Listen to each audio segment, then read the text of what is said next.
Olá, amados irmãos e irmãs, Deus abençoe a cada um. Novamente, nós estamos aqui para dar continuidade ao nosso estudo da primeira carta do apóstolo Paulo à igreja de Coríntios. E quero te convidar, neste momento, você tomar aí a sua Bíblia, seu caderno e a sua caneta, para que juntos nós possamos meditar no capítulo de número 13, né, desta primeira carta. Nós estamos aí na reta final. Se Deus permitir, logo, logo vamos terminar o nosso estudo nesta primeira carta, e espero que de alguma forma tenha ou esteja abençoando a sua vida, né?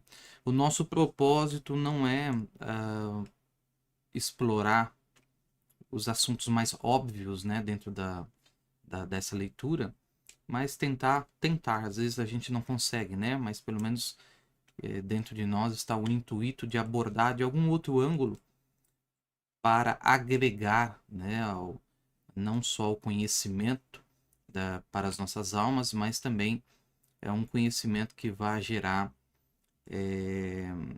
prática, ações, né, nas nossas vidas.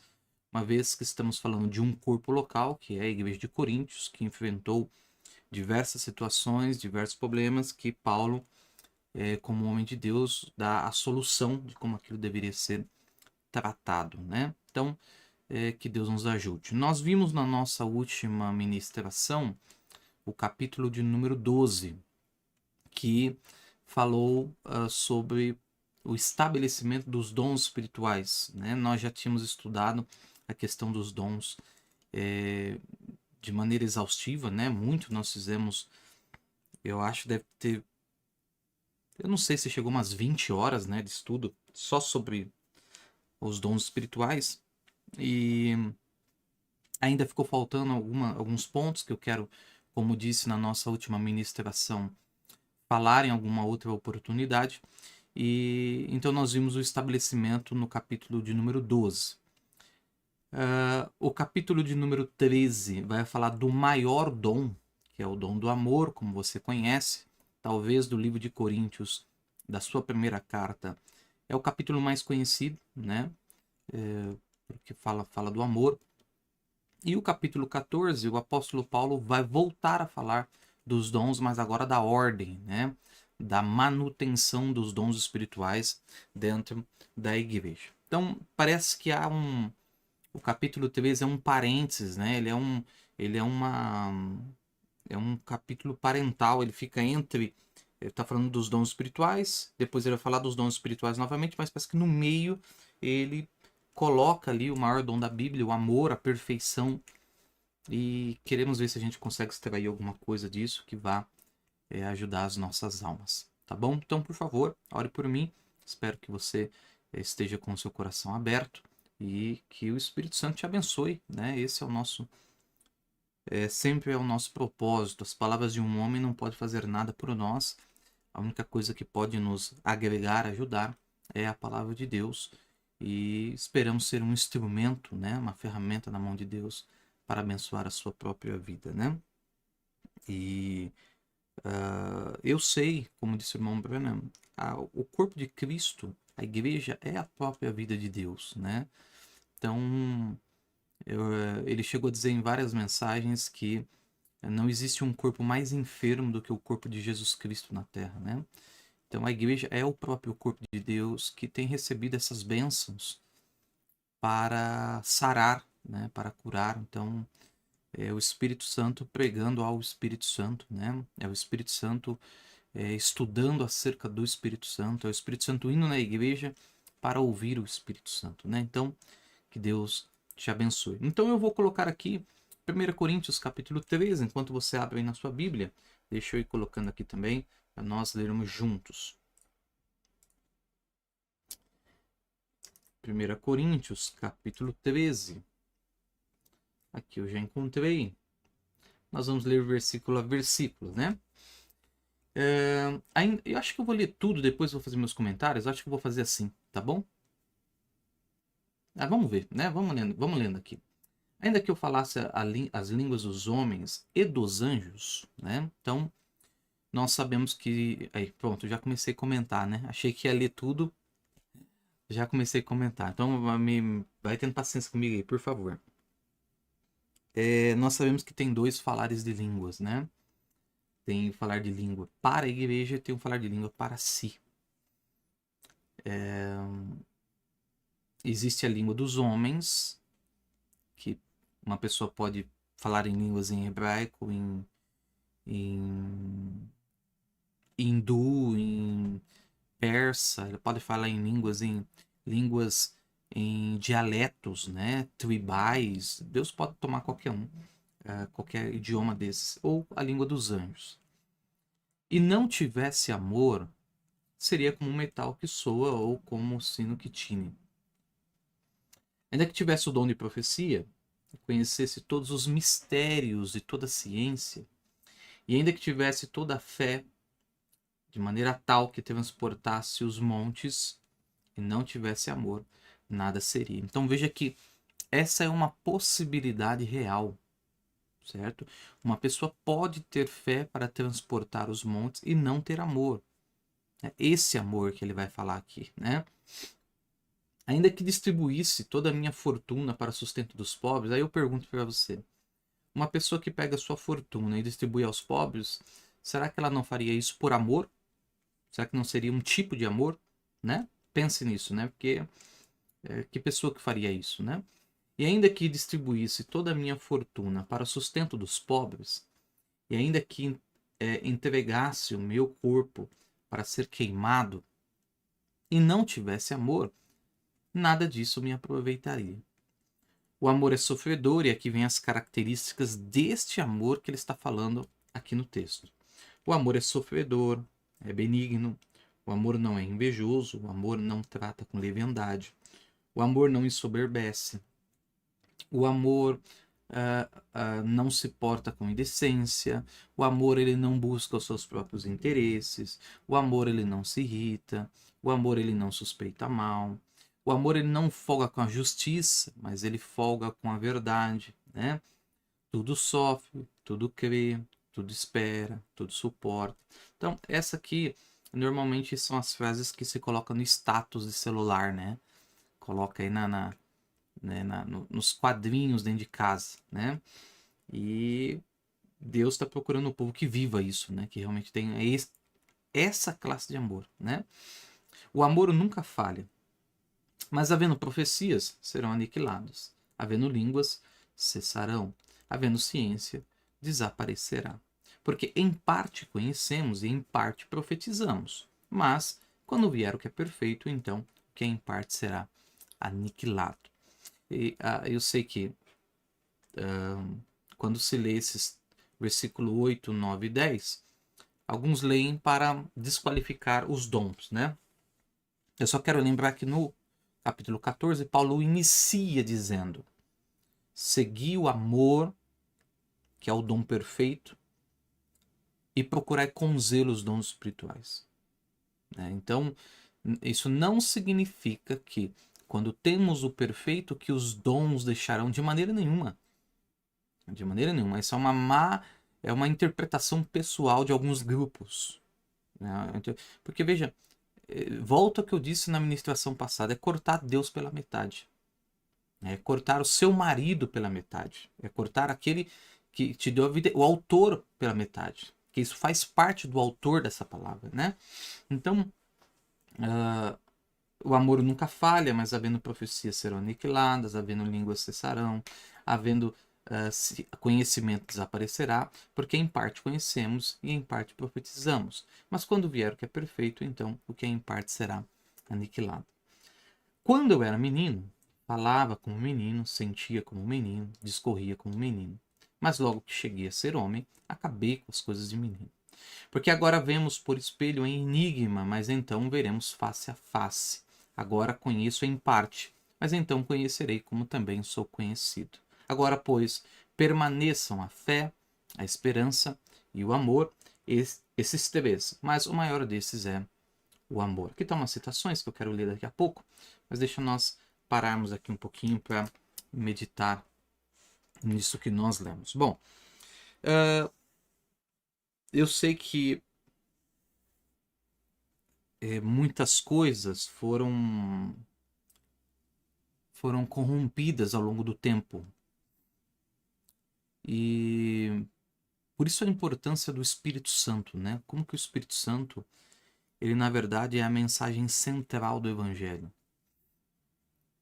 Que você precisa, custe o que custar, ter o Espírito Santo. Porque o Espírito Santo te dará a visão certa das coisas. Né? O Espírito Santo te dará a percepção correta das coisas. Pode ter 10 pessoas reunidas numa sala. Se alguma coisa acontecer dentro daquela sala, as 10 pessoas têm 10 percepções diferentes. Né? Qual é a percepção certa? Qual é a visão certa? Qual é a maneira de olhar determinadas situações? Qual é a correta? A correta é aquela que o Espírito Santo faz você ver, faz você perceber. Eu me lembro aqui do testemunho do irmão Billy Paul, quando ele disse que a maior coisa que ele viu de milagre em seu pai é que o irmão Branham sabia como lidar com todas as situações. Né? Ele não se agitava, ele não entrava em desespero. Então, às vezes alguma coisa acontece na igreja, na família, acontece entre casais, acontece com os filhos, que tanto os que estão dentro como os que estão fora, cada um tem sua percepção, certo? Cada um tem sua percepção. Então, às vezes as pessoas me contam alguma coisa que elas acreditam que eu vou arregalar os olhos e, meu Deus, você fez isso e tal, e quando na verdade aquilo não me causa absolutamente nada. Outras coisas as pessoas acham que não vão causar absolutamente nada e eu arregalo os olhos e eu falo, como assim isso? Porque as percepções são diferentes, certo? Então, coisas que pode soar de uma maneira para alguns, para os cristãos que têm o Espírito Santo, soa de uma maneira totalmente diferente. Então, isso poderia ser aplicado a qualquer coisa, tá bom, irmãos? A gente está vendo uma crescente um crescente número de homoafetivos, de homossexuais no mundo. A percepção de alguns que você pode arregalar os olhos e falar, meu Deus, as coisas estão... A percepção de outros, se você olhar na Bíblia, você vai falar, não, isso já aconteceu outras vezes, está acontecendo agora. Então, sim, glória a Deus que a palavra está se cumprindo mais uma vez. Mais uma vez. Então, são as percepções. Você está vendo ataques, Rússia, Ucrânia, China, Taiwan, Israel, facções islâmicas e agora o Irã. Você tem percepções para ver isso. Você vê a igreja se desfazendo em pedaços. Tem percepções que veem isso. Então, o Espírito Santo é o único que te dá a percepção correta. Certo? Por isso que o Espírito Santo é o líder. Por isso que o Espírito Santo é o guia. Porque ele sempre te dá a percepção correta do caminho. Ele sempre permite você ver o que aquilo é mesmo. Né? Ele não deixa nenhum canal de dúvida para aquilo. E quando o assunto é o amor, aí é complicado, irmãos. Porque cada pessoa tem sua percepção do que é amor.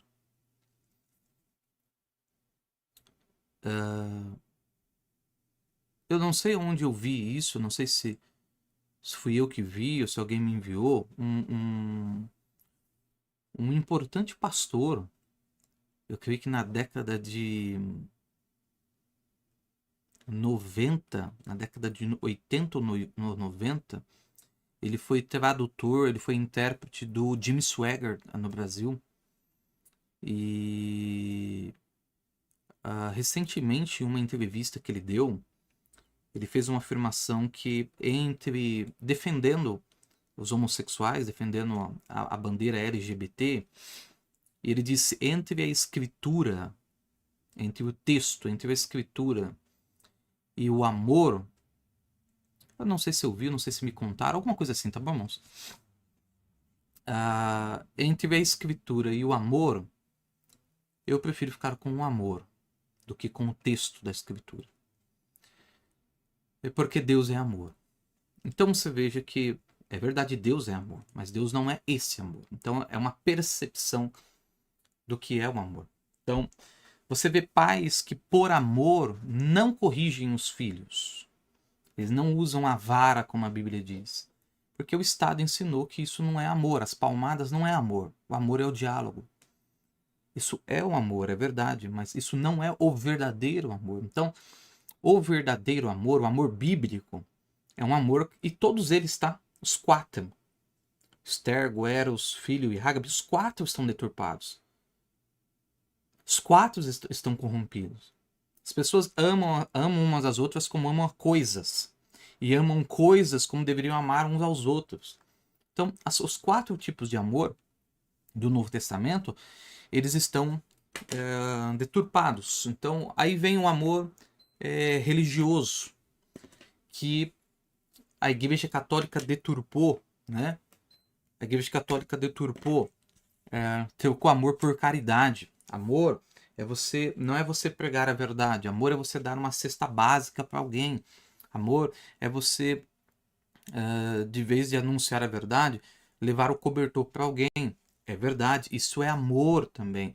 Mas isso não é o amor inteiro da Bíblia, certo? Isso chega até a ser amor fraterno, mas isso não é amor ágape. Outros dizem, não, nós temos que ter o amor perfeito que é pregar e não devemos fazer nada disso. Isso também não é amor, entende? Também é uma deturpação do amor. E a Bíblia diz que por se multiplicar a iniquidade, o amor de muitos se esfriaria. Qual amor se esfriaria, né? Então, essas questões é que eu penso que a igreja deveria voltar para o amor bíblico, voltar para a instrução de amor bíblico. E o amor bíblico das Escrituras, ele é totalmente oposto ao amor social, ao amor religioso, ao amor denominacional que tem estado diante de nós. Então as pessoas não suportariam o amor de Deus. Diz que o amor de Deus virou uma ofensa.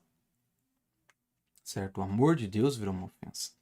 Então é essa má compreensão do amor que tem corrompido as escrituras. Você sabe que existia um herege na igreja, acho que ele é do 2º século, se eu não me engano, do 2º para o 3º século, que ele se chamava Marcião.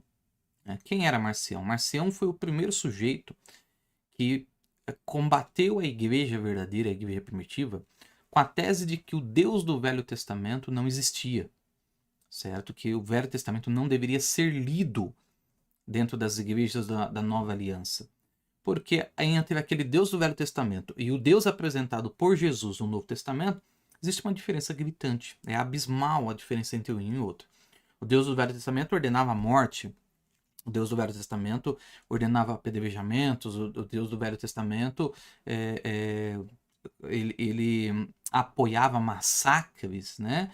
Como Deus ordena a Saul a matar jovens, crianças, virgens, né? Quando ele entra lá na questão dos amalequitas e tal. E o mesmo aconteceu com Gideão, e o mesmo aconteceu com Josué, e o mesmo aconteceu com vários homens da Bíblia, principalmente no livro de Juízes. E Marcião fala que, e nós temos a obra dele, né, num livro que chama Contra a Paz, né, a Contrapatrística, né, que são a história dos heréticos na igreja, e que alguns nem eram, tá bom? Mas a igreja, como ela foi se tornando institucional, ela foi denominando heresia o que era verdade lá na frente. Mas no caso de Marcião, ele queria que as igrejas abandonassem o Velho Testamento e ficassem apenas com o Novo Testamento, porque ele não enxergava a natureza, a qualidade do Deus apresentado por Jesus no Novo Testamento sendo o mesmo do Velho Testamento. Então, o que ele não compreendeu é de fato o amor de Deus. Porque tudo que Deus fez, está fazendo e vai fazer por amor. Tudo. Deus, não é que Deus tem amor, Deus é amor. O próprio amor é este Deus. Então, a questão é que nós não compreendemos esse amor. O que foi o dilúvio? Foi o amor de Deus. Foi o amor de Deus. O que foi 42 ursas saírem e devorar as crianças? Olha, Deus é amor. Só que a nossa má compreensão do amor, o que foi umas centenas de milhares de pessoas que partes de seu corpo foram soterradas na areia das arenas. Amor. Amor. Quando aquele grande crítico diz como que Deus pode existir e permitir que tal coisa assim aconteça. É porque eles não compreendem o amor de Deus. E quem somos nós para compreender esse amor? Fala a verdade, olha para nós, olha para você e eu olho para mim. Quem somos nós?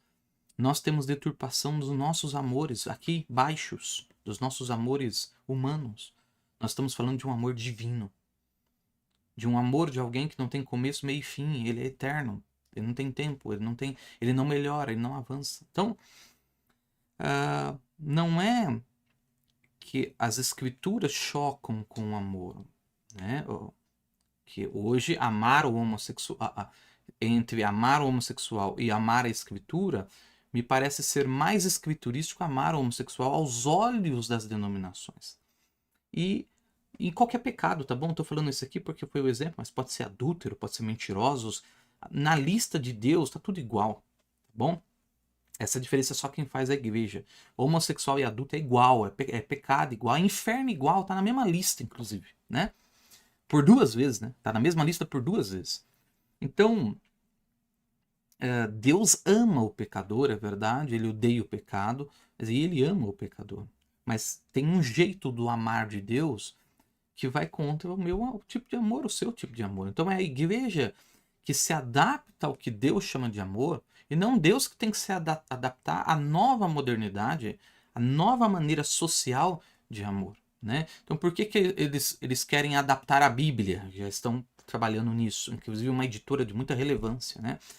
Trabalhando na adaptação da Bíblia. Porque eles querem sumir com o Deus do Velho Testamento. Porque eles não entendem que aquela prática que eles vão chamar de misoginia, vão chamar de tantos outros absurdos, né? Porque eles não creem na palavra de Deus, como se aquilo não fosse amor e aquilo não tivesse que ser ensinado. Então, isso se dá por uma má compreensão do que é amor. Então, se a gente para investigar um pouco, e por que eu estou dizendo isso? Porque na escritura de 1 Coríntios 13, você vê que como Paulo liga a questão do amor à maturidade dele. Isso que eu acho incrível dessa passagem. Que ele liga a maturidade dele. Olha, quando eu era menino, falava como menino, sentia como menino, escorria como menino. Mas logo que cheguei a ser homem, acabei com as coisas de menino. Quer dizer, o próprio apóstolo Paulo, ele sabe que as coisas são gradativas, que nós vamos amadurecendo nas coisas. E maturidade não se compra. Hoje, o que eu mais agradeço a Deus na minha vida pessoal é Ele estar derramando maturidade na minha vida. O Joesley de hoje não é o Joesley com 18 anos. Então, hoje eu tenho muito mais... Hoje eu entendo melhor como as coisas funcionam, não entendo tudo. Se eu viver mais 10 anos, aquele 10 anos espero seja mais maduro do que esse, né? Então, não existe... A questão da maturidade é uma questão tão importante, irmãos, e a maturidade no amor, principalmente, que vai te dando mais paciência, você vai compreendendo que não é tanta força, é jeito, né? Às vezes a gente queria que as coisas operassem pela força, e não é assim. Hoje eu entendo que quanto mais eu orar, menos força eu vou fazer para resolver uma situação, para resolver Antes não, antes eu achava que era fazer, que era correr atrás, que era tal. Então, e maturidade não se compra. Né? Maturidade não se compra. Antes eu sofria por determinadas coisas, hoje para mim não faz diferença nenhuma. Coisas que para mim não fazia diferença nenhuma, hoje eu já ponho mais atenção. Então, nós vamos aprendendo com isso. E a maturidade, ela vem da correção, né? Da correção. Vem do sofrimento. Aprendeu a obedecer naquilo que padeceu. É o que a Bíblia diz sobre Jesus no livro de Hebreus. E essas coisas vão, com o tempo, nos mudando o nosso perfil. Em algum momento, nós falamos como crianças. Na fé. Em algum momento, nós praticamos o que as crianças praticam na fé. Quantas pessoas nós não ferimos, né? Porque fomos crianças, fomos imaturos na fé. Então, e o próprio irmão Branham disse isso, né? Contando a sua própria vida. Acho que é de 1959, na História da Minha Vida. Ele falando do início dele ali no ministério. Então, a gente vai melhorando, né? E você sabe que maturidade na Bíblia, eu já preguei sobre isso em algum momento, pode ser trocada por 2 outras palavras, certo? Pode ser trocada por aptidão. O que é uma fruta madura? É uma fruta que está apta. Né? Uma pessoa madura é uma pessoa que está apta. E a outra coisa é perfeição.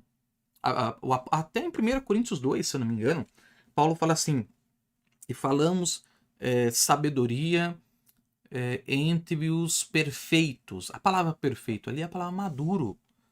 Então falamos sabedoria entre aqueles que são maduros, né? E é uma decepção muito grande, irmãos, é uma tristeza muito grande ver que homens e mulheres dentro desta mensagem, que tem anos de mensagem, meu Deus do céu, eles não amadureceram. Eles não amadureceram na estatura do varão perfeito, eles não amadureceram na palavra, eles não amadureceram, eles não são pessoas que você pode tomar conselho, né? Por exemplo, eles não amadureceram no sentido de não amar a si próprios. Pessoas que só falam de si, pessoas que só... É incrível, incrível, incrível. É muito o que o apóstolo Paulo disse em Hebreus, no capítulo 5, no versículo 12 em diante. Se vocês estão num tempo para ser mestres, com tudo que vocês receberam, era para vocês serem mestres. E vocês não avançaram. Então a gente hoje, a gente vê que o muito tempo de mensagem realmente não significa absolutamente nada. Porque muitos, não são poucos não, muitos, não amadureceram segundo aquilo que receberam. Ou seja, o não amadureceu, me entenda, eu estou trocando por duas coisas. Quer dizer que eles não estão aptos. Efésios 4:11, e Deus colocou na igreja uns para apóstolos, evangelistas, profetas, mestres e pastores, querendo a maturidade. Porque a palavra aperfeiçoamento ali é a palavra maturidade, a palavra tornar apto. O quíntuplo de Efésio está aqui para tornar a igreja apta. Apta para o rapto, apta para viver as escrituras. É para isso que o quíntuplo de Efésio está aqui, sob o Espírito Santo, obviamente, que é o Josué do dia. Então, nós temos uma pressa muito grande em trabalhar para levar irmãos e irmãs o mais rápido possível à aptidão, a estar maduros. Então, você vê, irmãos, nós encontramos irmãos que eles brigam porque não cantam o hino deles.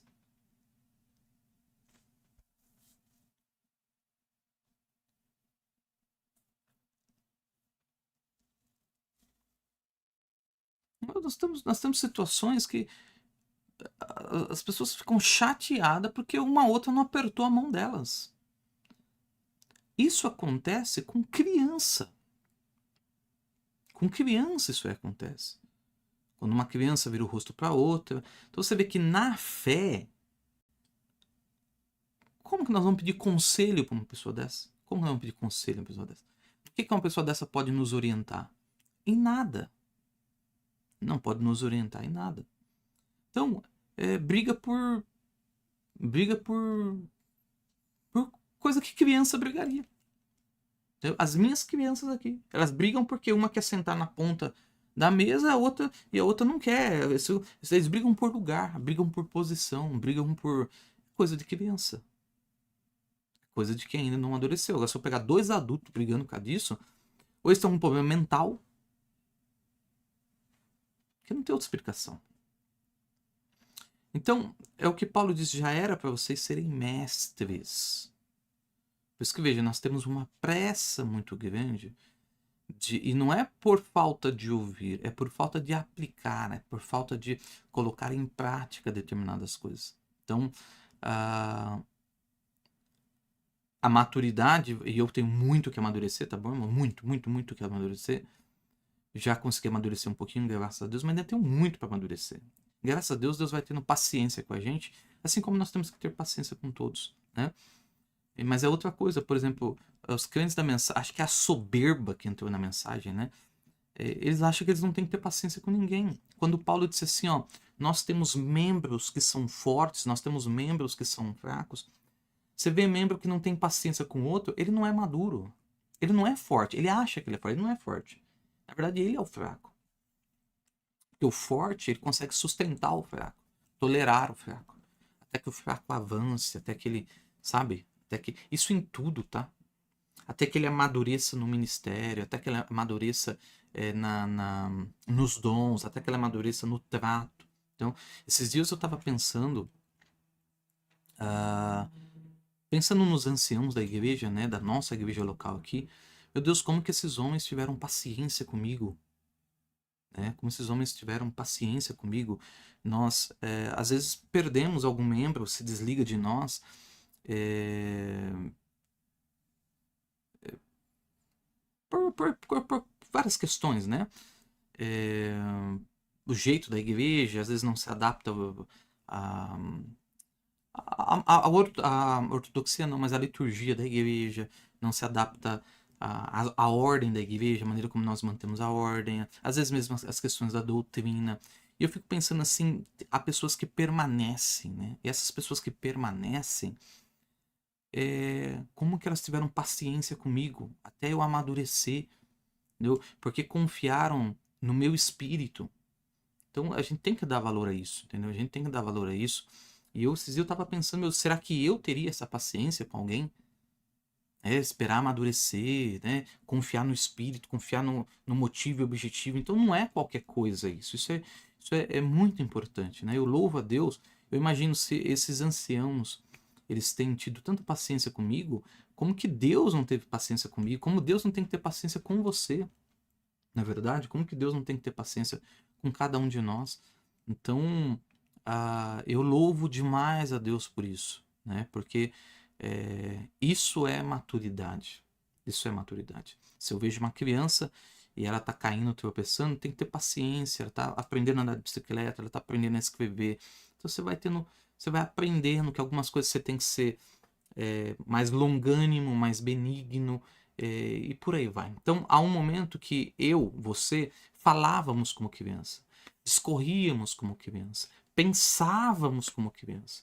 Mas quando nós chegamos a ser adulto, nós deixamos aquelas coisas de criança, né? Então, na questão do amor, especificamente, também existe uma maturidade dentro do amor, né? O amor maduro, é o que nós já falamos algum tempo atrás. Se você pega uma criancinha, se algum homem, uma mulher, der um doce para ele, ele acha que aquela pessoa ama. Esse irmão aqui me ama. Por quê? Porque me deu um chocolate. Essa irmã aqui me ama. Por que que te ama? Porque me deu bala. Entende? Você perguntar para meus filhos assim, você ama o papai? Fala, ama por quê? Porque o papai leva para passear, porque o papai compra um pirulito.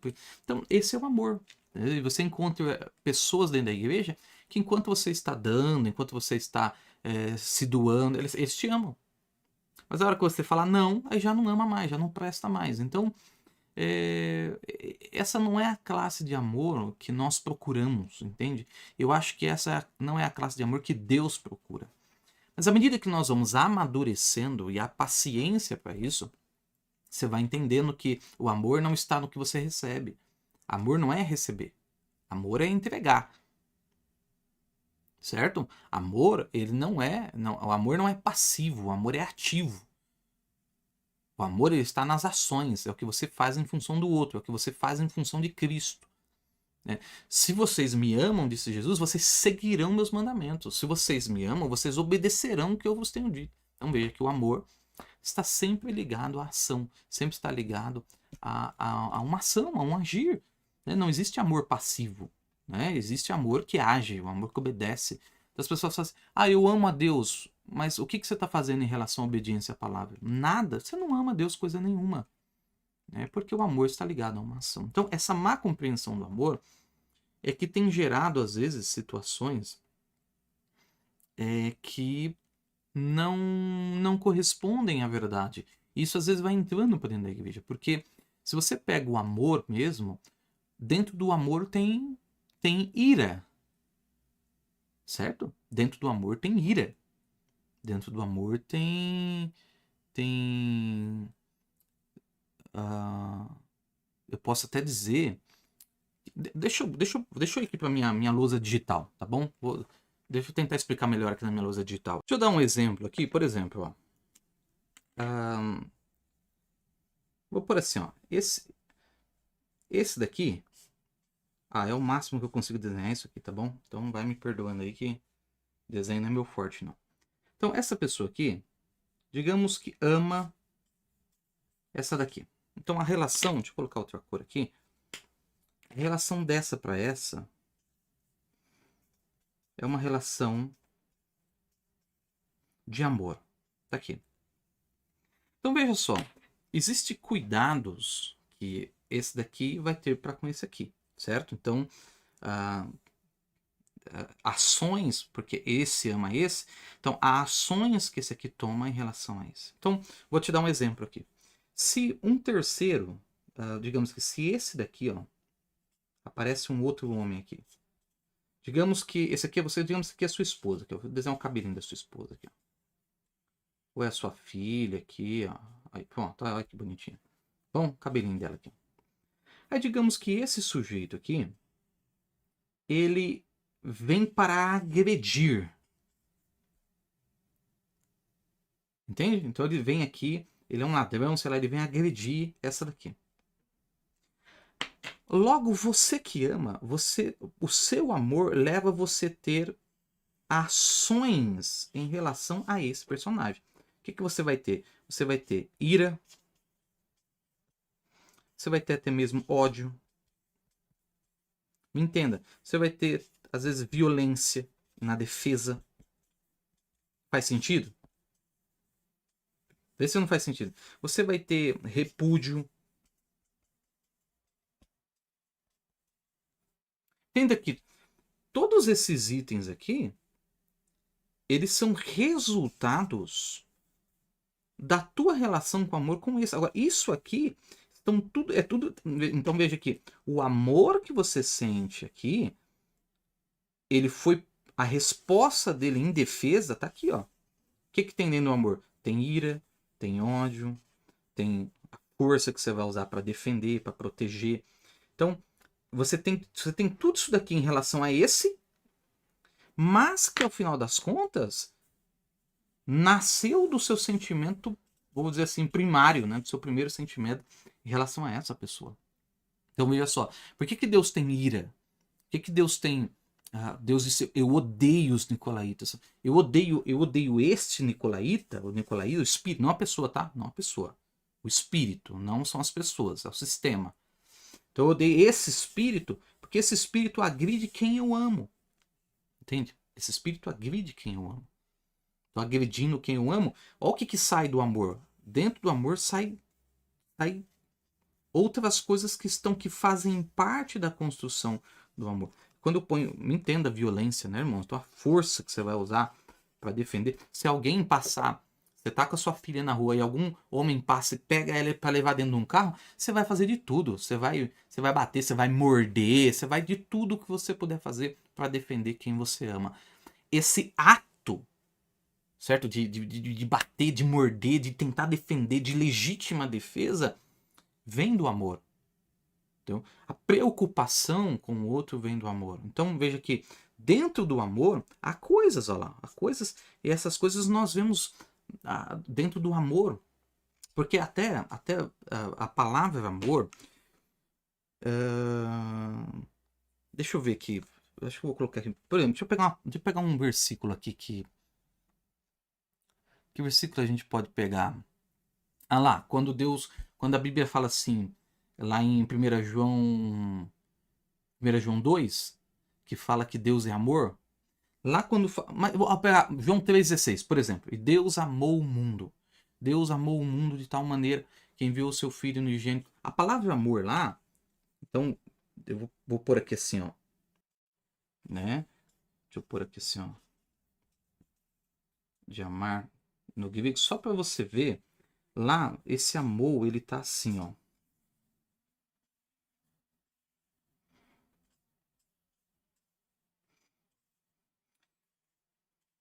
Isso. Aqui ele está no auristo do indicativo ativo, né?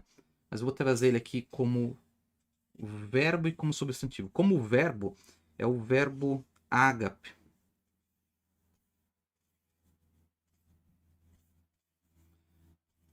Ó, como verbo é agapão, né? Vou terminar com termos literados seria assim, ó.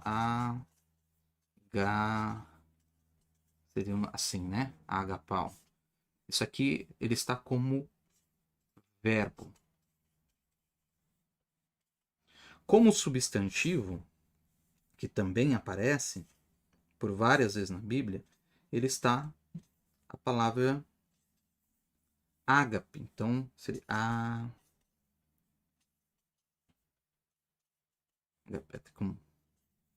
e aqui ele está como substantivo. Ok. Mas o que significa? Nós vamos dividir aqui assim, ó. Na composidade da palavra, sempre dividindo. O que essa palavra ela realmente significa? Porque quando você vai buscar um sentido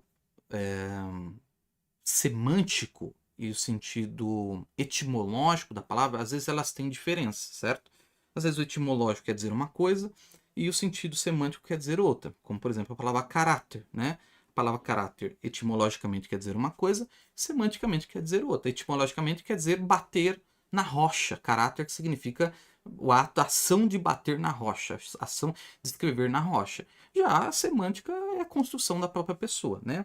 A palavra agapo ou agape, o último amor, o amor divino. Então, preste muita atenção no que ela significa, tá bom?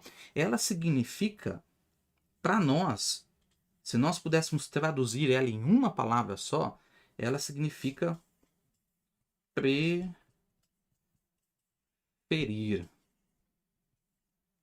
É isso que ela significa.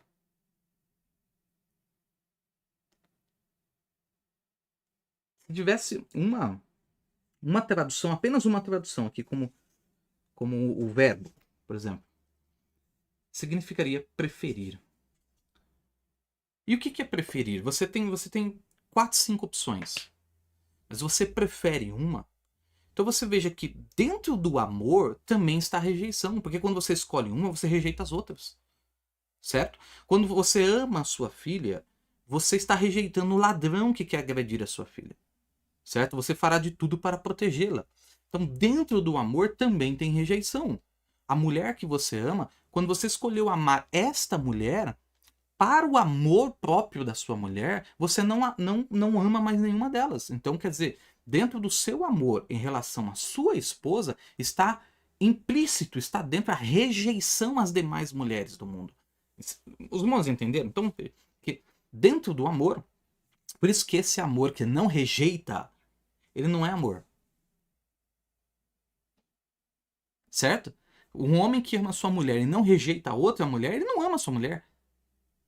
Você me entenda, o amor marital, o amor de relacionamento marido-mulher. Se ele tem esse mesmo amor com outra mulher, então ele não ama a sua esposa. Mas quando ele preferiu, quer dizer, ele tem um amor para com sua esposa, quer dizer que dentro deste amor que ele tem para com a sua esposa, ele rejeitou as demais. Certo? Ele rejeitou as demais mulheres. Então, para isso, esse amor é uma questão de maturidade, porque ele decidiu, ele tomou uma decisão, ele olhou as cristãs que haviam, tem 4, 5 boas moças para ele escolher casar, mas ele escolheu aquela. Logo, quando ele escolheu aquela, automaticamente ele rejeitou as outras. Então, o amor da escolha, o amor do preferir, também tem rejeição. Tem rejeição implícito dentro desse amor.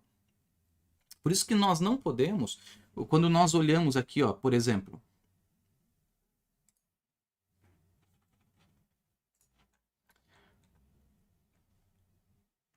o apóstolo Paulo falando. O apóstolo Paulo falando, ainda que eu distribuísse toda a minha fortuna para o sustento dos pobres, isso não é amor, irmãos? Isso é amor, mas isso não é aquela classe de amor que Deus está exigindo, entende? Porque o amor é sofredor, é benigno, não é invejoso, não trata com leviandade, não ensoberbece, né? Não trata com indecência, não busca seus próprios interesses. E aqui o apóstolo Paulo vai falando para nós características desse amor que estão espalhadas por toda a Bíblia. Então veja, quando Deus amou Israel, ele se colocou contra todas as outras nações que não amassem Israel. A ponto que ele disse que quando abençoar Israel serão abençoados. Quando maldizer Israel serão amaldiçoados. Entende? Então, quando a Bíblia diz que Deus amou o mundo, quer sim dizer que ele preferiu o mundo. Veja que ele entrega um inocente para morrer no lugar. Quando aquele homem levava o cordeiro para morrer no seu lugar, é porque era aceitável o cordeiro no lugar do pecador. Era uma preferência, era amor. Entende? Então, o amor tem dentro dele atributos, certo? Por exemplo, o amor tem um atributo da justiça. O amor tem atributo, tem vários atributos dentro do amor que a igreja denominacional não quer, que essa modernidade não quer. Entende? Então, amar, preferir, quando eu podia ter escolhido moças para casar, mas quando eu escolhi minha esposa, automaticamente o amor que eu destinei a ela, eu rejeitei as demais. Então veja que dentro do meu amor para com ela está a rejeição às demais. Então, isso é o amor de Deus, isso é o amor da Bíblia. Entende? Então, você olha assim, o porquê que aconteceu o dilúvio? Amor de Deus. Amor, houve uma preferência. Certo? Por isso que Jesus diz, se vocês me amam, quer dizer, existe até, porque o que é preferir? Quer dizer que é colocar em favor de algum, nunca tem a ver consigo mesmo, certo? É colocar o favor, dentro de você, o favor de outro. Né? Então, Jesus, você abre mão do que você é para obedecer os meus mandamentos. Aí você me ama. Então, amor é obediência. Amor é você colocar aquilo que aquele está dizendo dentro de você. O favor do outro é você antes colocar aquele favor dentro de você. E é um amor que o mundo não suporta, porque é um amor que rejeita. É um amor que rejeita. É um amor que, quando ele toma esse, ele tem que rejeitar o outro. A Bíblia diz: amei a Jacó e aborreci Esaú. Quer dizer, é um em relação ao outro. Entende? E a um tem um tratamento e aquele outro recebe o tratamento em função deste amor. Então, isso o mundo não suporta, a igreja não suporta, porque a visão de amor do mundo, a visão de amor católico, a visão de amor de graça barata, como disse o Bonhoeffer, o Dietrich Bonhoeffer, a graça barata, é que Hitler está no céu, por exemplo. Parte da igreja católica crê que homens que fizeram massacres, eles foram para o céu porque alguém intercedeu por eles, porque Deus ama, e não é assim. E não é assim. Por isso que no céu todos são bem-vindos. São bem-vindos porque é só morrer, faz ali uma missa, acende uma vela e Deus, ele perdoa. E não é assim. Até o perdão de Deus, que está dentro do amor de Deus, tem atributos, tem coisa ali. Então, por isso que eu repito as palavras do Bonhoeffer, do dia que teve a maior praga que tem entrado para dentro da igreja é o amor barato, é a graça barata. É a graça sem arrependimento. É a graça sem mudança de vida. É a graça sem dor. É a graça sem arrependimento, sem lágrimas. Tem as pessoas que precisam se arrepender, as pessoas não precisam mudar. Não, a graça de Deus, a graça, a graça, a graça, a graça. Mas será que essa é a graça de Deus? Será que essa é a graça proposta na Bíblia? Então eu tenho que fazer alguma coisa para alcançar a graça? Não, eu não creio nisso. Que você tem que fazer alguma coisa para alcançar a graça. Mas o que quando a graça te alcançou, ela não é barata. A graça te muda. A graça te leva ao arrependimento. A graça te leva aos gemidos, à agonia com Deus que você tem que ter. Então eu não confio na graça que alcança uma pessoa e ela se sente perdoada sem que cause nela um tipo de mudança. Me entenda? Nada vem antes da graça. Certo? Nada vem antes da graça. Nada que nós podemos fazer nos levou à graça de Deus de maneira nenhuma. A graça nos alcançou.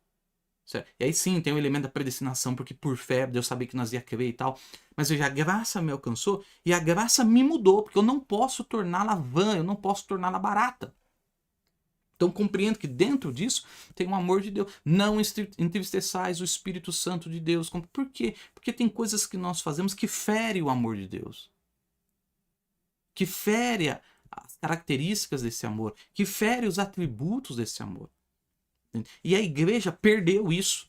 A referência de amor da igreja, por exemplo, é o que eu tenho dito. Hoje, pegar um filho e dar umas... Virou abuso, não é amor, é abuso. Abuso de autoridade dos pais. Abuso de autoridade do pastor. Abuso de autoridade porque corrigir virou abuso. Quando a correção é um atributo do verdadeiro amor. O amor de Deus é corretivo, o amor de Deus é eletivo, disse o irmão Branham na exposição das eras. E hoje eu entendo que você só chega a isso com a maturidade. E a maturidade é essa que veio pela mensagem do tempo do fim. Tanto que eu separei umas citações do irmão Branham aqui. Não sei se eu consegui deixar isso aqui claro, irmãos. Se eu não conseguir, os irmãos me perdoem, tá bom? Mas não me entendam mal. O mensageiro do entardecer, 16:163, parágrafo 62. Agora, você pode ser justificado sem ser santificado. Você pode ser santificado sem ter o Espírito Santo. Então você vê, a pessoa que é santificada sem o Espírito Santo, ela pode virar religiosa. Ela vai pegar uma santificação farisaica, religiosa, né? Vê, o Espírito Santo é a presença do poder de Cristo que habita em nós no Espírito. Agora, vemos que o natural tipifica o espiritual, então a igreja está em sua maturidade completa. Qual que é a maturidade completa da igreja? Justificação, santificação, batismo com o Espírito Santo, né? Ao nascer do sol, 18:465, parágrafo 96, o irmão Branham diz: aleluia, tenho certeza que você entende o que eu estou falando. Foi movido para o povo, falando do molho, né? É a primeira vez que surgirá para a era da noiva, para uma ressurreição do denominacionalismo sombrio. Graças a Deus ele nos deu isso, né? Haverá uma mensagem de que a plena maturidade da palavra voltou novamente em seu pleno poder e sendo movida sobre o povo pelos mesmos sinais e maravilhas que ele fez lá atrás. Por isso, maturidade da igreja é mesmo sinais e maravilhas acontecendo, tá bom? Esse negocinho de a revelação nos levou para... Mas espera um pouquinho, a maturidade da igreja é a mesma coisa acontecendo, tá? Uma semana depois, ele pregou no dia 24/4/65, lugar de adoração provido por Deus. Agora lembre-se, somos carne de sua carne, ossos de seus ossos. Quando ele feriu Cristo no Calvário, ele foi ferido por mim e por você. Somos carne de sua carne, osso de seus ossos, corpo de seu corpo, nome de seu nome, noiva dele. Veja, estamos nele. Somos sua carne, seus ossos, e Deus já nos ressuscitou potencialmente. O poder vivificador que nos ressuscitou de uma vida de pecado e mudou o nosso ser, potencialmente nos ressuscitou em Cristo Jesus, o qual a ressurreição nos trará a maturidade plena. Olha só. Há um homem aqui que pode acender a luz, 29:63, parágrafo 152. Este é o problema hoje. O grão que foi semeado nos primeiros pais, lá atrás, Lutero, Wesley e outros, ele diminuiu. Não pode levar o filho. O filho os mata. Recusou-se a crescer. Cortou, tirou o talo assim e veio aqui e fez uma coisinha própria. Tornou-se uma casca, então não há vida nela. O grão deve amadurecer e ficar mais forte à medida que o filho se fortalece a cada dia, né? E aí embaixo ele fala, isso falou o que aconteceria, como o grão amadurecia até esta última hora aqui. Exposição das eras da igreja, no 322, 323 a página, mas eu vou ler aqui embaixo, aqui, assim, ó. Ora, para ganharmos tempo. Ora, eu disse há pouco que a falsa vinha entrou em plena frutificação nesta era. Seu fruto se desenvolveria e amadureceria. Isto é correto. Esta igreja inspirada pelo mal, cheia de iniquidade, será revelada como o grão de mostarda que cresceu até tornar-se uma árvore que se aninhariam às aves do céu. À sua cabeça estará o anticristo, o mistério da iniquidade. Tudo isto é verdade. E se é verdade, então também tem que ser verdade que a igreja noiva amadurecerá. A sua maturidade será uma identificação com o seu Senhor por meio da palavra. A sua cabeça que virá a ela é o mistério da piedade, que é em Cristo, que é verdade, que em verdade é Cristo, né?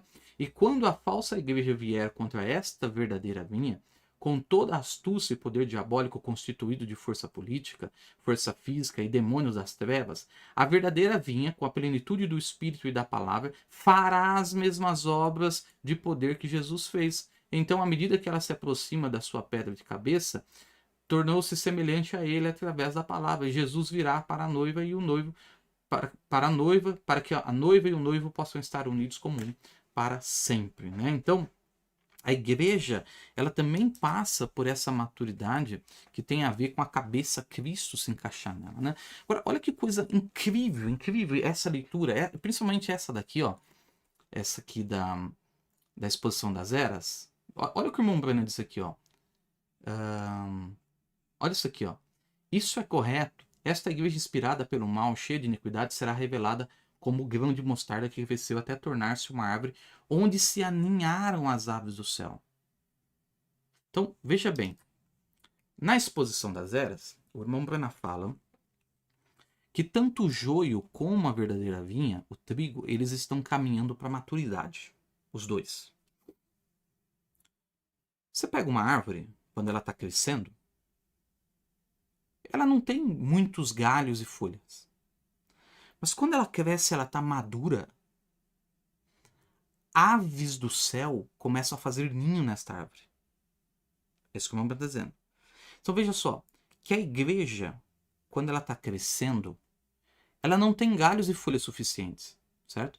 Mas quando ela está amadurecida, aves, que a Bíblia vai chamar de demônios, aves imundas, podem agora fazer ninho nessa igreja porque ela chegou à maturidade. Então veja aqui, o denominacionalismo ele está tão maduro, ele está tão preparado, que antes, lá atrás, na década de 20, na Assembleia de Deus da década de 20, nas reformadas, havia demônios que não conseguiam fazer ninho dentro dela porque ela não estava plenamente madura. Mas hoje esses demônios estão habitando dentro delas porque elas já estão numa maturidade do joio, entende? E da mensagem também, tá? Você sabe que não é porque está no terreno da mensagem que é mensagem. Joio e trigo cresceram na mesma terra. Na mesma terra. Então, tanto a verdadeira como a falsa estão chegando à sua maturidade. Uma para ser ninho de espíritos errados e a outra para dar fruto. Segundo o sol, o filho do homem, como disse o irmão Brana, no lugar de adoração provido por Deus, importa que nós permanecemos na presença do filho do homem, que é o sol, para nos amadurecer. E quem nem no filho do homem crê, como é que fica? Que Deus nos ajude, né? Deus abençoe, amados. Eu sei que há muitas formas de abordar 1 Coríntios 13, mas essa foi que Deus nos inspirou. Então, Deus abençoe a sua vida e até o capítulo 14, se Deus assim nos permitir. Deus abençoe.